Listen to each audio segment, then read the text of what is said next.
Guys, my name's Bree. Welcome to my Spooky Tales with Bree videos. That's a working title, work in progress. Bear with me. And the story I'm going to go over today is going to be The Minister's Black Veil by Nathaniel Hawthorne. This is what I have the story in. I read it originally online for free. It's in the public domain, so you can check it out there. I just wanted to kind of have it and check out his other work. This story is an interesting one because nothing particularly spooky or weird happens, and it's the way it's written that is supposed to push you in that direction. So our story takes place in a Puritan village in England, and it is about a reverend named Hooper. So I'm going to refer to him as Mr. Hooper in this story. And one day he shows up to his congregation, and he has a black veil over his face. He's never done it before. Nobody knows why he's doing it. He doesn't mention it. And the description of this black veil is very creepy. I'm going to read it for you. Swathed about his forehead and hanging down over his face, so low as to be shaken by his breath, Mr. Hooper had on a black veil. On a nearer view, it seemed to consist of 2 folds of crape, which entirely concealed his features, except the chin and mouth, but probably did not intercept his sight, farther than to give a darkened aspect to all living and inanimate things. So, the picture that it shows in this book is not scary, and I'm going to show it to you so you can giggle, but this is not what you should picture. It's not what I picture. I don't know why it's in here. Look at this.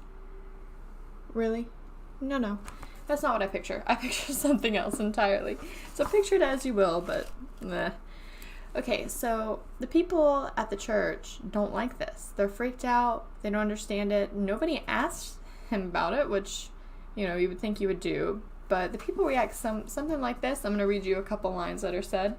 I can't really feel as if good Mr. Hooper's face was behind that piece of crepe. And he has changed himself into something awful only by hiding his face. Our parson has gone mad. So the congregation doesn't like this. And, he's usually a very mild-mannered man, not a fire and brimstone type of guy. But today's sermon talks about hidden sin and how everyone has it.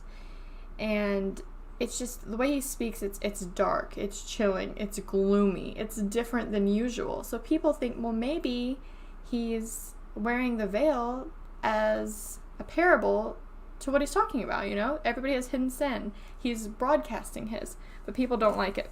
In fact, the people sort of end up criminalizing him. They just assume he's done something when nobody has bothered to ask him if he has or why he's doing it.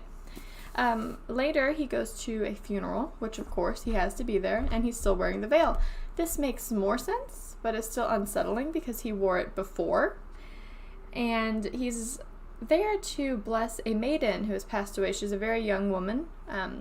He leans over her coffin to, I guess, whisper something religious. I'm not sure what the actual practices are.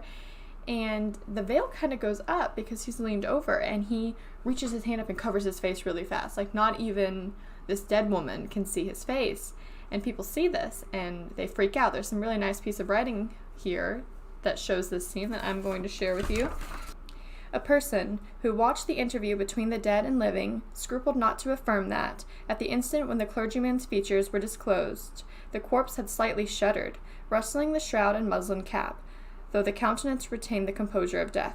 So it says this, and this is a supernatural thing, but he immediately undermines it by saying a superstitious old woman was the only witness of this prodigy.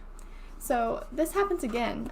People, as Mr. Hooper's leaving the church, say that they see the maiden's spirit walking with him, but then he immediately says, oh, they're probably just making it up. Because I think as people, once you think this way about a certain person or thing, other things that person does affirm that, even if it's not true, So I think that's what's happening to his congregation. Poe was a fan of Hawthorne and had an interesting theory that was never confirmed.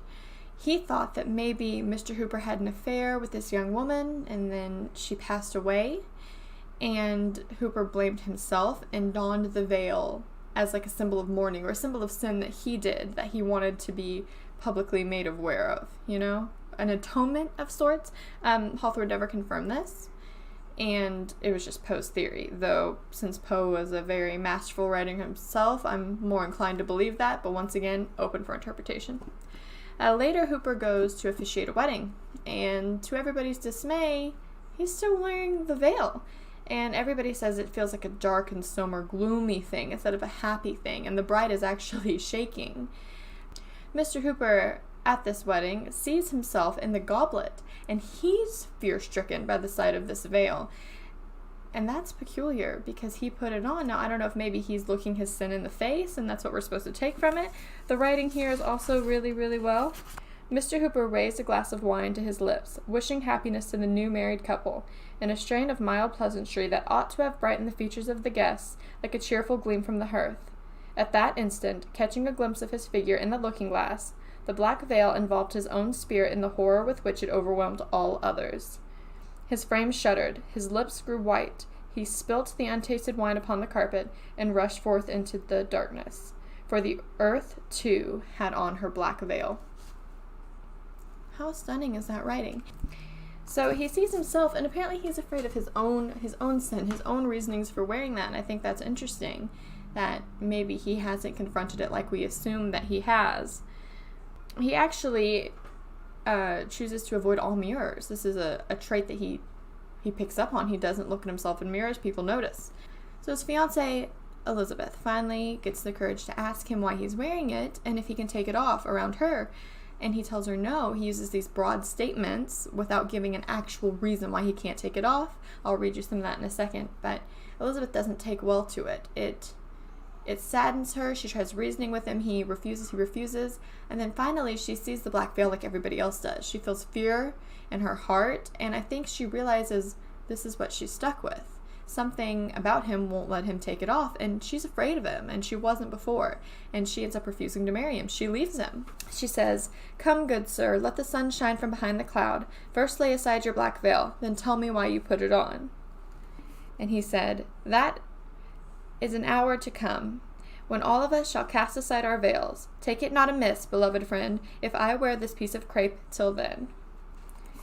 And he's just saying, it's not coming off until I die. He says, "Elizabeth, I will, so far as my vow may suffer me. Know then, this veil is a type and a symbol, and I am bound to wear it ever, both in light and darkness, in solitude and before the gaze of multitudes, and as with strangers, so with my familiar friends. No mortal eye will see it withdrawn. This dismal shade must separate me from the world. Even you, Elizabeth, can never come behind it." She says it cannot be, and she leaves. That's the end. Elizabeth is gone. Hooper is said to be sad about it, but like he knew it was going to happen. He's not angry. He's just sort of accepting what happened. So he lives this way for the rest of his life. People all across England come to talk to him about their darkest and deepest sins because they assume he has sinned, which is why he wears this veil, and they won't be judged. He even gets the name Father Hooper. I mean, years go on like this. He doesn't marry, he doesn't make any close friends, he doesn't hear from Elizabeth, and finally on his deathbed, people start coming around again. People want to see, is he going to take the veil off? What's under there? There's actually a young reverend named Mr. Clark, and he's there to tend to him on his deathbed. And Mr. Clark is only there to see what's under the veil. He wants to be a part of this thing that everybody in the area talks about. It's a huge deal. And he wants to be there. Elizabeth shows up. She's never married, and she wants to be there at the end of Hooper's life, which is sweet, because whenever they ended up not getting married, Hooper was only 30, and now he's at the very end of his life. So she's held on. She's held on for a long time. So Clark says to Mr. Hooper, who's on his deathbed, "Father Hooper, the moment of your release is at hand. Are you ready for the lifting of the veil that shuts in time for eternity?" Father Hooper at first replied merely by a feeble motion of his head. Then, apprehensive perhaps, that his meaning might be doubtful, he exerted himself to speak. "Yea," said he, in faint accents, "my soul hath a patient weariness until that veil be lifted." "And it is fitting," resumed the Reverend Mr. Clark, "that a man so given to prayer, of such a blameless example, holy in deed and thought, so far as mortal judgment may pronounce, it is fitting that a father in the church should leave a shadow on his memory that may seem to blacken a life so pure. I pray you, my venerable brother, let this thing be. Suffer us to be gladdened by your triumphant aspect as you go to your reward. Before the veil of eternity be lifted, let me cast aside this black veil from your face." So he's saying, you lived like this your whole life. Don't let it be darkened when you die now. Let's take the veil off. Let's let you die without the veil. Come on. I want to see what's under the veil. And Mr. Hooper says, no, I'm not comfortable with it until I'm dead. The veil will not be lifted. And Mr. Clark gets mad. He says, dark old man, what horrible crime upon your soul are you now passing to the judgment?